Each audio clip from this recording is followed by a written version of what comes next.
Okay, hi everyone. Hope you're doing well. Thanks for joining us at Cafe Oleh. Apologies for last week's last minute delay, but had a personal issue I need to take care of. Welcome to Cafe Oleh. For those of you who are brand new joining us, my name is Jay Rosen. I'm a volunteer with Nefesh B'Nefesh.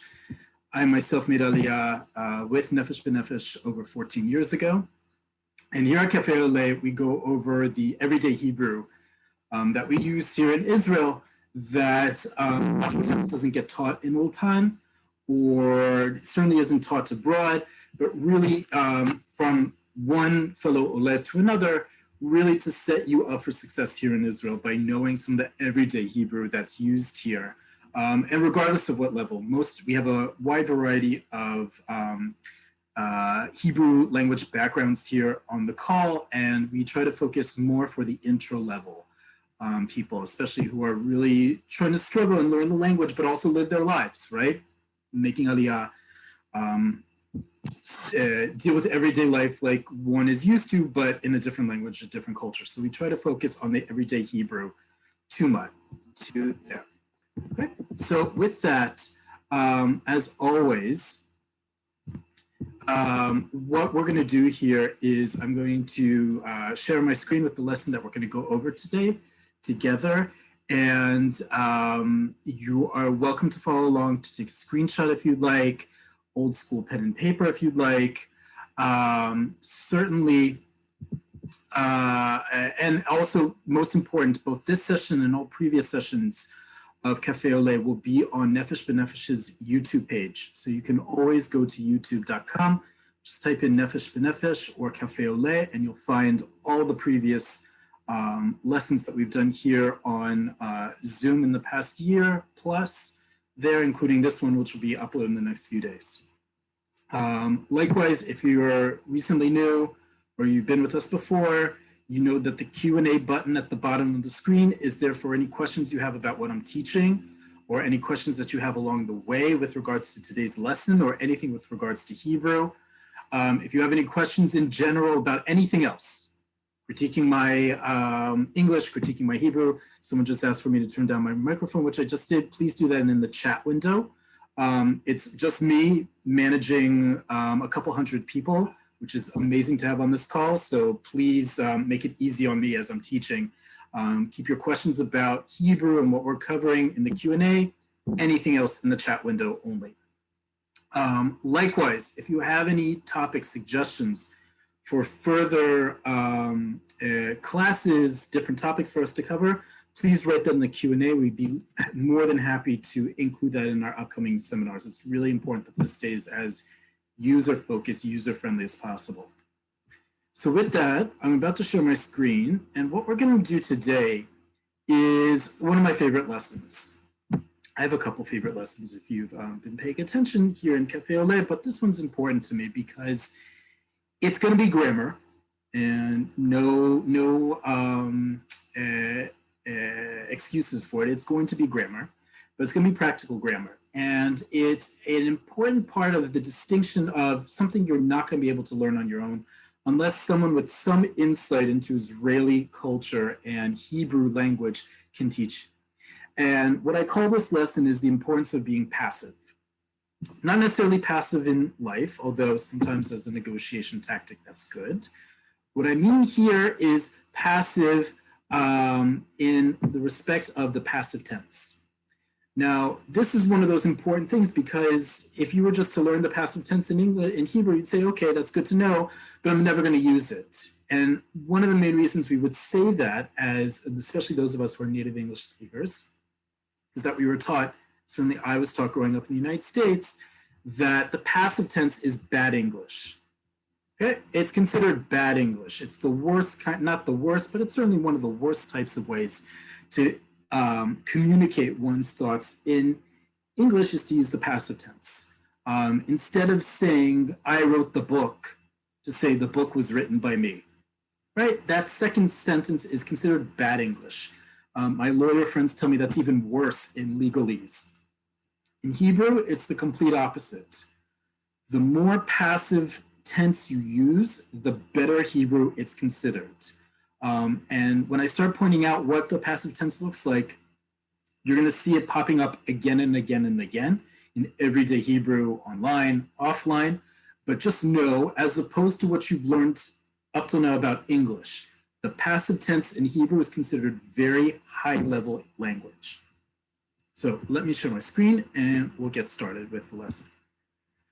Before we jump in, I want to give a quick review of the absolute basics of the Hebrew language. And when people start not complaining, but criticizing how hard it is to learn Hebrew, my approach is to say Hebrew is algebra. Hebrew is 7th, 8th grade algebra. What do I mean by that? I want you to look at this small chart I created here on the left. Every Hebrew word, almost every Hebrew word, nouns, verbs, adjectives, are created of two things, are made out of two things, a shoresh and a tavnit. Shoresh or shoresh, if you can't say the letter resh, or however you say the letter resh, because we all have an accent, means a root, R-O-O-T, like a root in the ground. And almost all Hebrew words have a root of some kind, have a shoresh. Most of these roots are 3 letters, some are 2, some are 4, but most are 3 letters.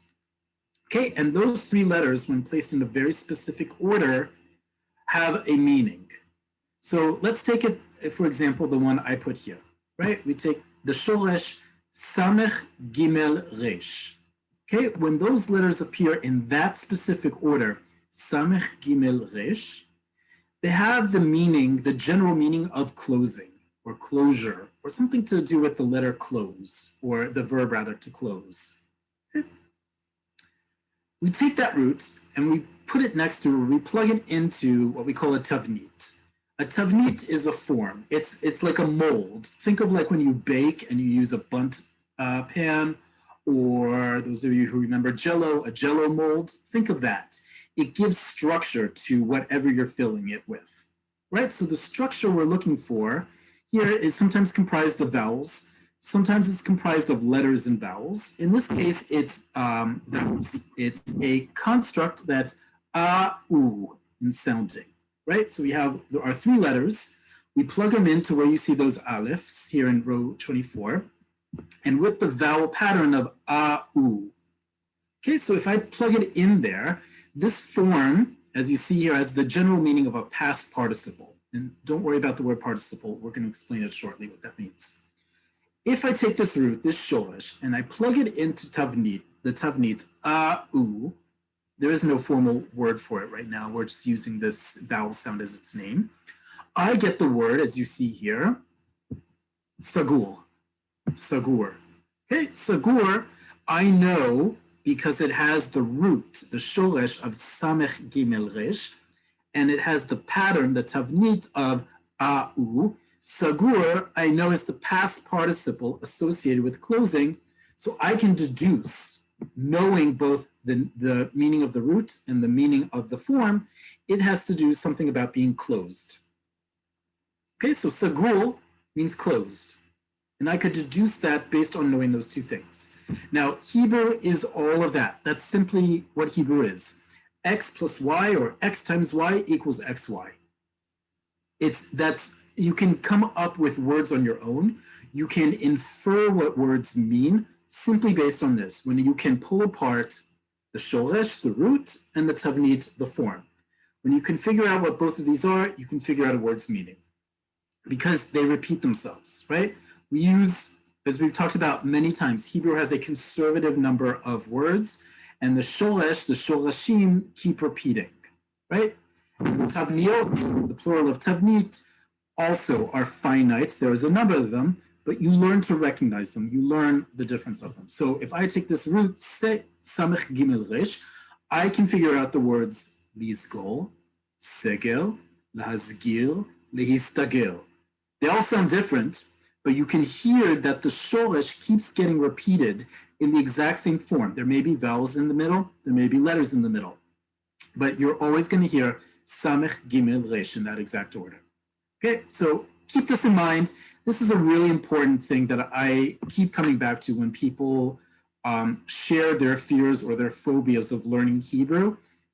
This is Hebrew. This is 80% of Hebrew. A shoresh and a tavnit make a milah. Milah is Hebrew for word. Okay? Once you start recognizing both of them, you'll start to figure these out on your own. So let's get into the passive tense. And why is this important? So this thing on the left, right, there's a form of tavniot, of those forms, that we often call binyanim. A binyan is a building. It's just any building that we see on the street here in Israel. Binyanim refer to the specific forms we find when making verbs. Now, this map on the left, I found on the Wikipedia article on modern Hebrew verbs. I highly encourage you to look it up yourselves. It's on Wikipedia. It's really understandable and simple to follow along with. And this is a great illustration of taking the root, the shoresh, Pei Ayin Lamed at the top here. See, Pei Ayin Lamed. And we plug it into 7 different tavniot, 7 different forms to create something else. So that's the situation here. When we create verbs in Hebrew, we're doing the exact same thing. Excuse me. We're taking the root, the shoresh, we're plugging it into a tavnit form, and we're creating a verb. Excuse me. The default when we talk about verbs is we use this root. Pei ayin lamed has to do with action, right? So we're using the verb that also means to do or to act to better illustrate all these different forms. In modern Hebrew, there are 7 of them that we use for verbs. And as you see here, it's split between active and passive. That's very important. And you can see that for every active, there's a passive form and vice versa. So all of these are the past tense, third person singular. So pa'al can be understood as he did something or he acted. Okay? That's active. He did something, right? The subject is the person doing the action, followed by the verb. Hu pa'al. He acted, or he moved, he did, right? The passive, hu nif'al, is referring to the object of whatever he did, right? The action was performed by. Such and such was performed.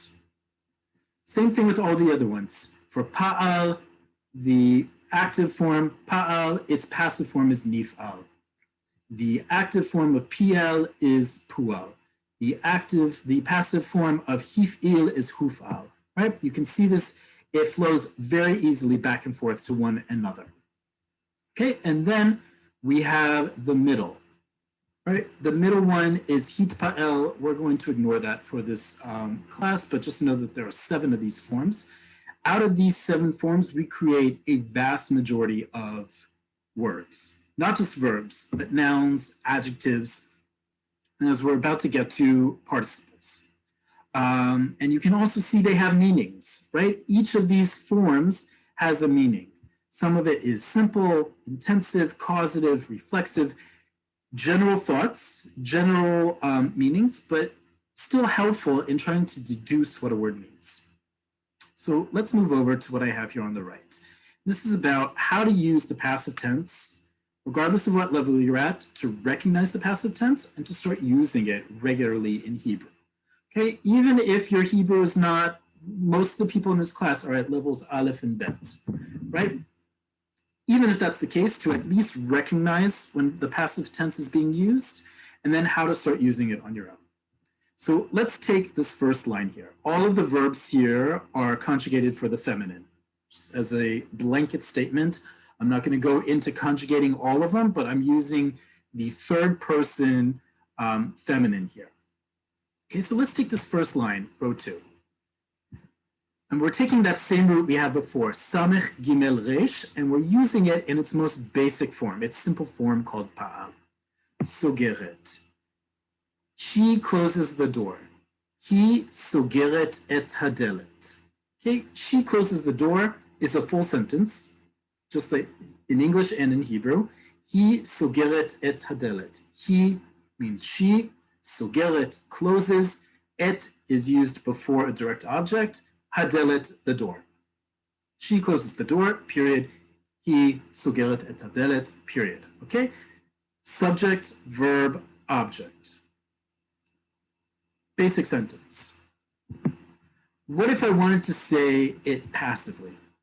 Not me say passively, but turn that sentence into something passive. Hadelet נסגרת. The door gets closed, right? Delet is feminine. So in this case, it's going to stay the same conjugation in the feminine, in the passive. Hadelet נסגרת. All of a sudden, what was previously the object is now the subject. The door gets closed. Hadelet נסגרת. That's a full sentence in Hebrew, just like it is in English. We don't know who closed the door or why the door closed. All we know is the door got closed, or the door has become closed. Either way, what was the object now becomes the subject. This is important in terms of emphasis. Excuse me. What are you trying to convey in a sentence?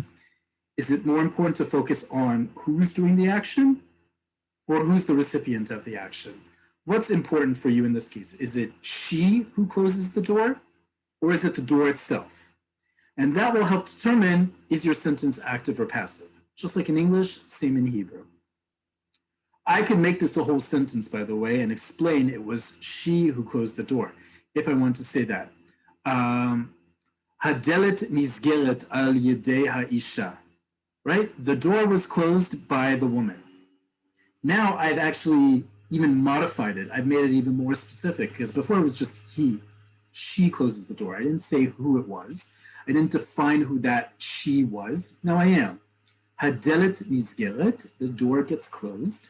Al yedei means at the hands of, but it can also be translated as by. Al yedei haisha. Haisha, the woman. Okay? So by turning it into a passive sentence, I've actually given more detail than was there before. The door gets closed by the woman. Or the door has been closed by the woman. Now I understand who she is. Now let's move on to something called the participle. If you've heard of this word and you don't know what it means, don't worry about it. A participle is a word that can be equally used as a noun, a verb, and an adjective interchangeably. It can do one of those things, it can do multiple of those things at once. And it's really helpful in Hebrew because, as I've talked about before, Hebrew has a very conservative amount of words. And so this allows us to cram a lot more information into a sentence or even a clause without having to go into such detail or put all sorts of hanging prepositions and relatable things and all that. No, it's very simple, right? So I could say, Hadelet hanisgeret levana. The closing door is white, or the door that is closing is white, right? Levana is white feminine in the feminine tense, in the feminine conjugation. So hadelet hasogeret levana. When I did the hadelet hasogeret, the ha in Hebrew is the definite article. It's the equivalent of the in English. When I connect both of them together and they both have it, it creates one unit. It's not just any door, it's the door, and it's not just any the door, it's the closing door, right? So there could be 5 doors in front of me. I'm only talking about the one, hasogeret, the one that's closing. Okay, so all of a sudden, I made a much richer sentence by using this thing called a participle. Hadelet hasogeret levana. The closing door is white. Or another way to say that in English, the door which is closing is white, right? So that which is part is now subsumed by hadelet hasogeret. I don't have to do anything else. Hadelet hasogeret levana. 3 words, I've created a much more complex sentence than I had before. Okay? And now that's the present participle. This is happening right now. The closing door. Right? The ing of something. What if we want to say this in the past? That something has already been completed. Hadelet halevana skura. Or hadelet halevana skura. the white door is closed. Right, so I took that same idea, not just any delet, but the white door, hadelet halevana, skura. Now, it's different. Or I could say the other way, by the way. Hadelet hasgura levana. The closed door is white. So as opposed to the door that's in the process of closing, now it's the door that is already closed, that is shut, is white. Right? I can play around with the order of these words to create much more complex sentences. Hadelet hasogeret levana, the closing door is white, or the door which is closing is white. Or hadelet hasgura levana, the closed door is white, or the door which is closed is white. I could also play around and make it the white door, like I slipped out just a few seconds ago, right? Hadelet halevana skura, right? Hadelet halevana, the white door is closed. Right, now you may be asking, what's the difference between nizgeret and skura, right? Column G versus column I. As you see here, look at the translation I gave you. The door gets closed is hadelet nizgeret. It is in the process of being closed. Versus hadelet skura. The door is closed. It can't be, it is completed its action of being closed. Right, so passive is, it's in the process of doing something. Something is being acted upon it. Someone or something is acting upon it. Versus the past participle, it's a done deal. This is important because this gives us a lot more sophistication in the sentences we can build together, in how we can explain ourselves. And with only a few exceptions to the rule, when it comes to participles, we can do this with almost all verbs. So let's take another verb here. We're going to do, instead of the outline band here on the left-hand side where we did pa'al and nif'al, right? So geret, nizgeret, pa'al and nif'al. We're going to do the middle one, pl and pu'al. Medaber, you've all heard this verb, ledaber. Ledaber means to speak or to talk. Excuse me. Medaberet means she speaks. It's the present tense, third person singular conjugation. She speaks. He medaberet. Excuse me. Okay, active. She speaks, or she is speaking, because in Hebrew it's the exact same construct, is a full sentence, right? She is speaking is a full sentence. Now, meduberet is the passive form of ledaber. If medaberet is she is speaking, meduberet refers to whatever she was speaking or referring to or talking about has been spoken or was spoken. So we can't necessarily talk about the woman, but we can talk about what she was referring to. It could be a katava, an article. It could be a piska, a paragraph. It could be a hatzhara, a announcement. Anything that's feminine in nature that can be spoken of or about or aloud, we can use to refer to this meduberet. Meduberet we can translate as spoken. As opposed to speak or speaking with the active, meduberet is best translated as spoken. It is spoken, or it was spoken, or it was taught, meaning it was referred to. Okay? So the passive form of meduberet is meduberet. And just like with sogeret and nizgeret, we also have participles. We can say more with using these by turning these verbs into participles. Ha'isha ha'medaberet, the woman who is speaking, right? The woman who is speaking is wearing white, wearing a white dress. Ha'isha ha'medaberet loveshet simla levana. The woman who is speaking, or the speaking woman, but we don't usually say the speaking woman in English, right? The woman who is speaking is wearing white. Okay, participle, present participle. And we can do the same thing with the past participle. We can refer to whatever is being spoken about. That katava, hakatava hameduberet, הפסקה המדוברת, ההצהרה המדוברת, המגילה המדוברת, the scroll or the another form of declaration being spoken about or that was referred to.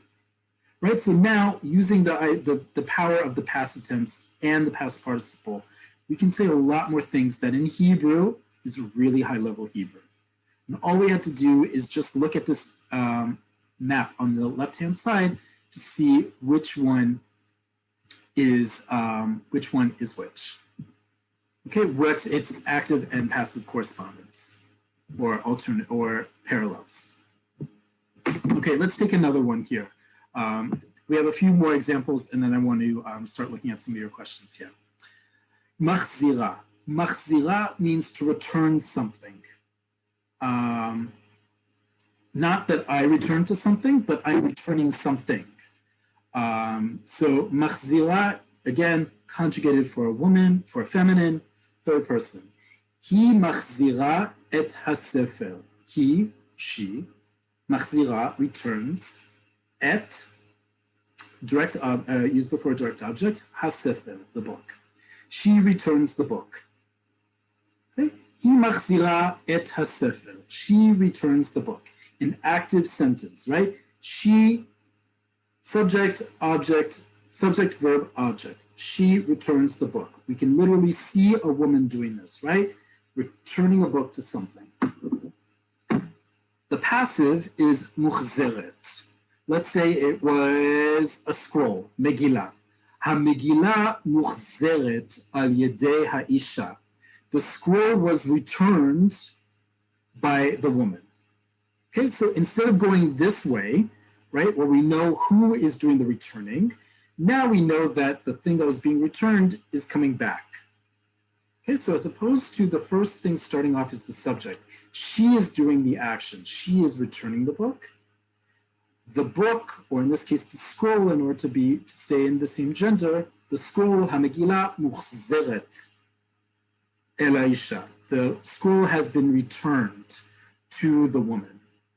Okay, so what's the subject, what's the object? Is it the woman doing the action, or is it the object being referred to in the first place? That's the difference in here between the active and passive. Now let's get to the participle. Okay, the participle, machzira and muchzeret. You'll see it's the exact same conjugation. It's spelled exactly the same way. It's pronounced the exact same way. We just use it slightly different. Because now the participle can be used as an adjective, a noun, and a verb. In this case, we're going to use it as an adjective and a verb. Let's take the past participle. Ha-Megillah ha-muchzeret nekiya me'od, or me'od nekiya. The returned scroll is very clean. Okay, so I've already I'm already talking about, I'm using the adjective nekiya, means clean, right? But I'm adding another adjective to it before I even get to nekiya, because I'm saying it's not just any scroll, it's the returned scroll. It's the scroll that has been returned. Okay, ha-Megillah ha-muchzeret. It's not just any Megillah. It's that one, and specifically the one that's being returned to me is clean. Ha-Megillah ha-muchzeret nekiya. Okay. If I want to use this as the present participle, ha-Isha ha-machzira et ha-Megillah nekiya. The woman who is returning the scroll is very clean. I don't know why you would use that sentence, but the point is to illustrate, again, just like in the past, the present also assigns an extra adjective to the woman. It's not just any woman, it's the woman who's in the process of doing something, and that is returning something. Okay, so it gives us the ability to add more meaning, to add more value to the subjects and the objects that we're talking about in our sentences when we use the participle. And it also allows us to play with this active passive role. It's very important in Hebrew language to set yourself apart from just learning Hebrew to mastering it. And mastering it is using this passive tense as well as the past participle. One last one, and then when I start answering your questions. Potachat, right? We had sogeret before. Potachat is the opposite. Potachat opens. He potachat et hadelet. She opens the door. Okay? She opens the door. He potachat et hadelet. I want to say the door gets opened by the woman. Hadelet niftachat al yedei haisha. The door gets opened by the woman. Again, what's important for you to emphasize here? Is it the woman doing the action or the object which is being acted upon, right? The woman opens the door, haisha potachat et hadelet, active. Hadelet niftachat al yedei haisha, passive. The door gets opened by the woman. Okay, what's important for you to understand the sentence? And more importantly, what do you want your audience to understand? The active, who's doing the action, or the passive, who's receiving the action? And the same with the participle and past participle, right? Hadelet hapotachat levana. The door that is opening is white. Okay, there is no woman involved anymore. We're only talking about the door. The door which is opening, or the opening door, is white. Or the opening door, the opening door is white.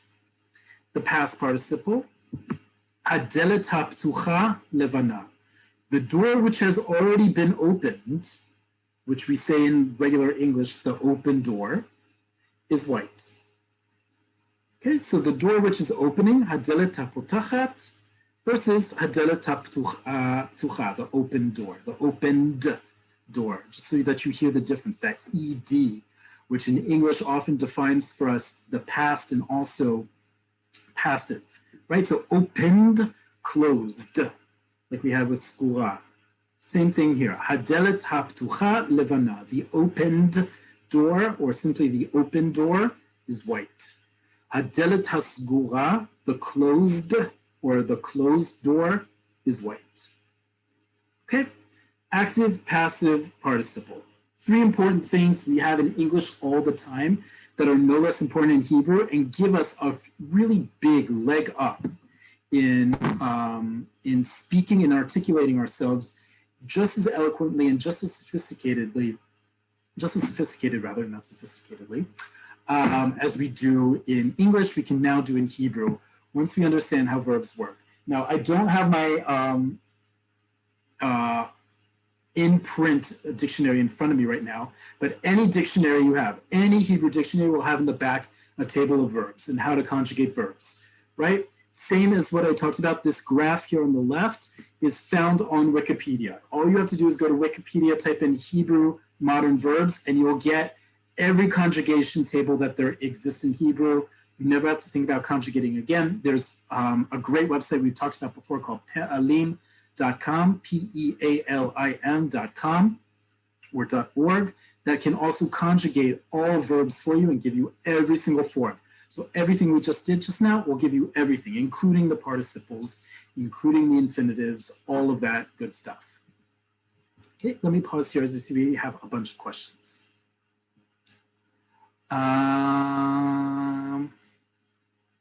Great questions for future lessons I want to get to about ATMs, about vowel sounds.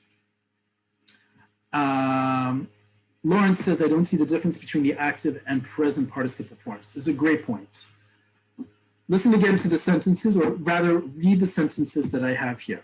She closes the door at the top of this chart, right? He sogeret et hadelet. And hadelet he sogeret, let's make it a little bit more easy for you. He sogeret et hadelet halevana. She closes the white door. Okay? He sogeret et hadelet halevana. She closes the white door. We know that there's someone, the she, is causing the door to close. Correct? That's an active sentence. There is someone or something that is causing an action to happen, that is performing an action. The present participle would be hadelet hasogeret levana. The closing door is white. right? The closing door is white. There is no more she. We have no idea who's causing the door to close. Is the door closing on its own? Is someone closing it? We don't know. Now, the subject of this entire sentence is the door.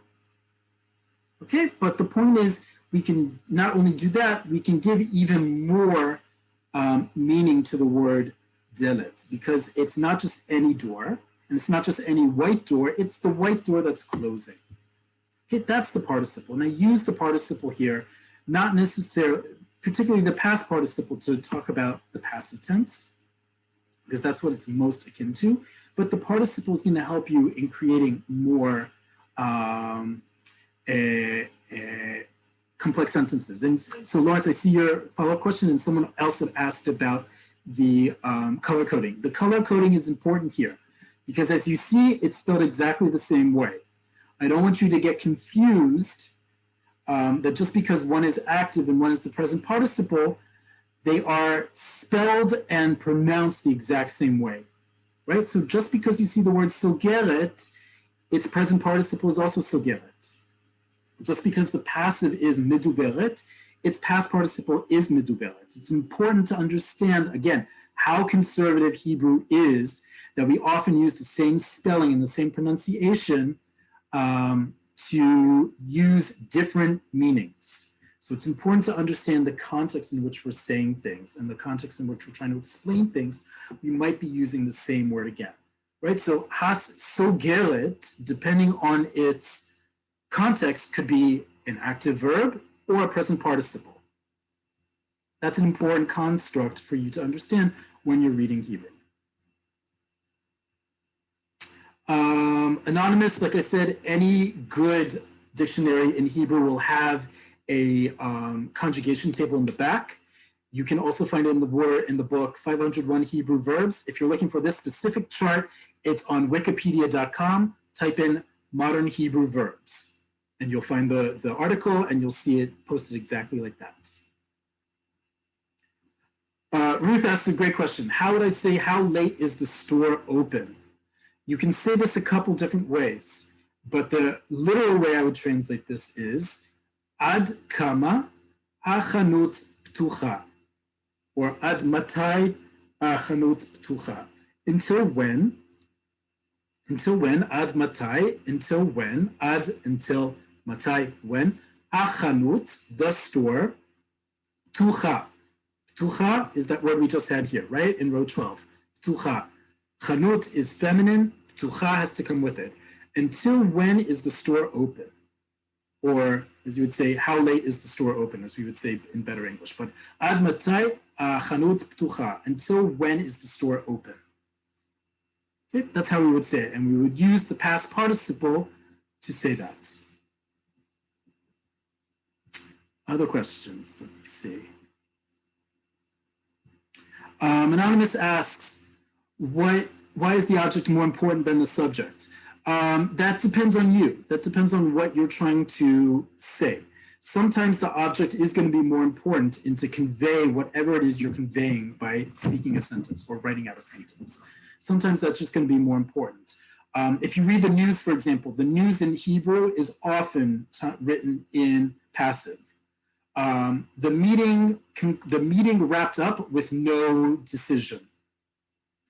The argument, the debate ended without a clear winner, right? It's not talking about the members of that meeting or the members of that, the participants in that debate. It's talking about the debate itself, which is the object.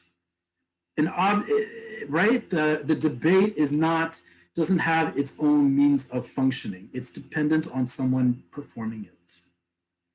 Okay, so that's why the object sometimes is more important than the subject. Sometimes what is being talked about rather than who's talking about it is going to be important.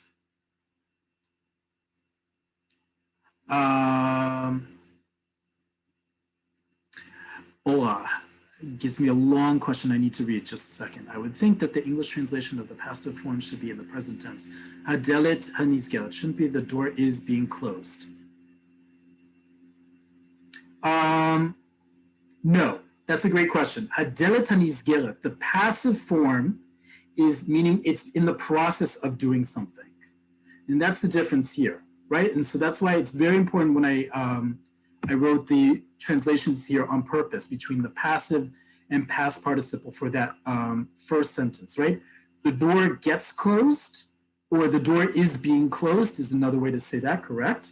Versus the door is closed. The door gets closed or the door is being closed it's not a complete action. It's in the process of doing something. The door is closed. It's a completed action. It's done. Past participle is that complete action. Passive, it can still be happening.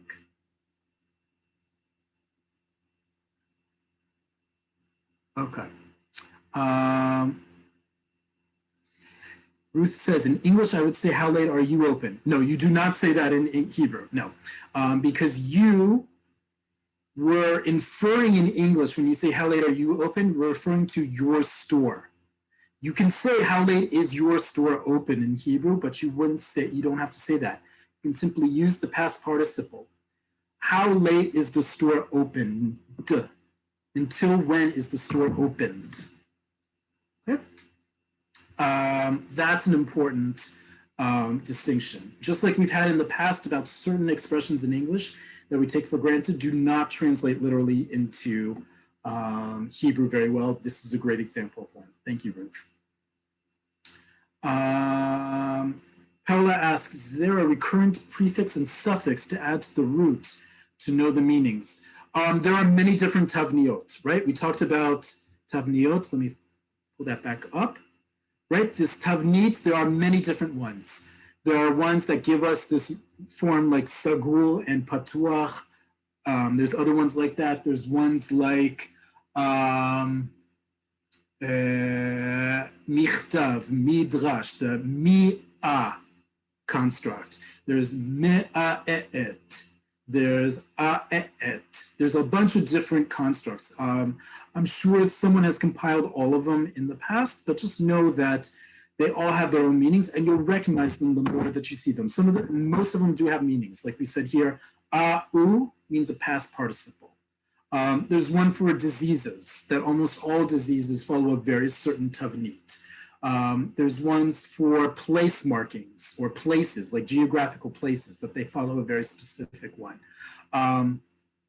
With regards to recurrent prefixes and suffixes, the letters that get used more often than not in these tavniot are letters like mem, taf, hey. Those are the letters that most come often when you're trying to build these. Mem at the beginning of a word, hey and taf at the end of words. Can I explain why Hebrew likes to use this passive voice? No. Just know that Hebrew will always consider passive a better form of Hebrew. It just is. It just is. Yes, anonymous. Can you give some examples? When I read the news, the meeting concluded without any decision. Right? Instead of saying the ministers concluded the meeting without any decision, I simply say the meeting was concluded without any decisions. There's a couple of reasons why I do that. First off, it's less words. And in news, it's always important to have fewer words because you have fewer space. But also, I'm opening it up to talk more in depth about what exactly was concluded and who concluded it and what was the topic in the first place. But I'm teasing people to hear more about it. If I say, and I'm thinking about this just logically, right? The ministers concluded the meeting without any decision. There's not much space there's certainly space for follow-up there, right? I can certainly ask questions, who were the ministers and what was the decision, things like that. But there isn't as much, it's a much more complete sentence than the meeting was concluded without any decision. That affords me more follow-up questions. Well, what exactly were they talking about and who decided it was concluded and what was being discussed? All of that forces me, the listener, to engage more and ask more questions. So in that respect, there is an advantage in general, regardless of what language we're talking about using the passive, because it makes sure that the listener is actually listening, because if they want to understand what's happening, they need to ask follow-up questions. Ola asks, how late are you, plural open? Again, all these words can be conjugated. You can look up pealim.com, Pealim.com or .org, and it will give you all the conjugation, but it's patuach, ptucha, ptuchim, ptuchot. Yes, exactly as you wrote. Ad matai atem ptuchim. Until when are you open? Miri asks a great question for a future class about feminine endings and in general about endings and the differences between them. Chaik asks a listing of all the forms. I don't know of a one uniform, universal listing of all the different forms. You're welcome to look for it. If you find it, by all means, pass it along, because that would be an awesome resource for people to have. But I don't know of one off the top of my head. There may be one. Okay. Michelle asks, when you say that passive is better, do you also mean that it's higher language? 100%. It is higher language to speak and to write and to communicate overall in passive tense in Hebrew. It's not always going to be appropriate, right? It's clearly not always going to be appropriate to say things. I finished the lesson is much easier, much more simpler to communicate than the lesson was completed by me.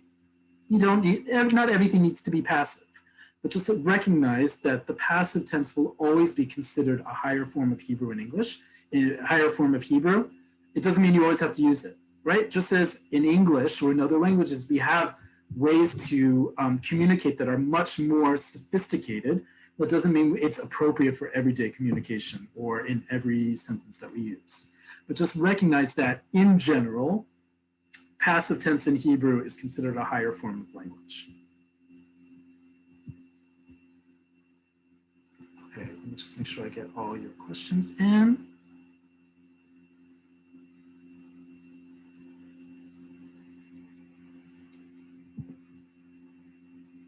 Any last questions with regards to passive tense? I really encourage you not just to read the Wikipedia article, but to go back once the recording is up on the Nefesh B'Nefesh's YouTube channel, to watch it again, to review it at your leisure. It's a really important lesson. It really will up your Hebrew incredibly.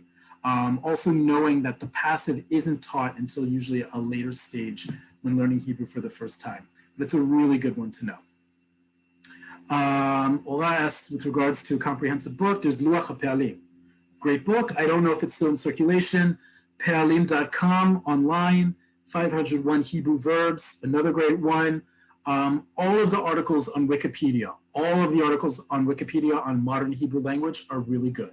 They have really good sources. They're all definitive, very well written, very easy to understand things. It'll be a great lesson, as someone reminded in the notes just now. It's a great reminder of language arts, and whenever you learned English grammar, or perhaps never did, now you get to learn grammar as a general concept, and specifically with Hebrew. But it's a really important topic to get on, which is the passive tense, and then recognizing that Hebrew is algebra, right? Shoresh plus tavnit shaveh milah, right? Like we had here. Root plus form equals word, or root times form equals word, whatever is easiest for you to understand, whether it's plus or multiply, same idea. Okay, we have a few minutes left in the Q&A. Any questions you have in general about anything with regards to Hebrew? Not necessarily what we covered today. Any questions at all?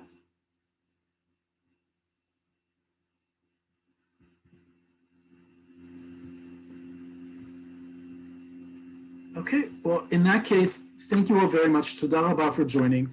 Next week, again, we'll have another class on one of the many topics that you've all requested for us to cover. If you have any additional questions or topics that you'd like us to cover, please be in touch with us at Nefesh B'Nefesh. You have all the our email contact. This recording will be up on the YouTube channel in the next day or two.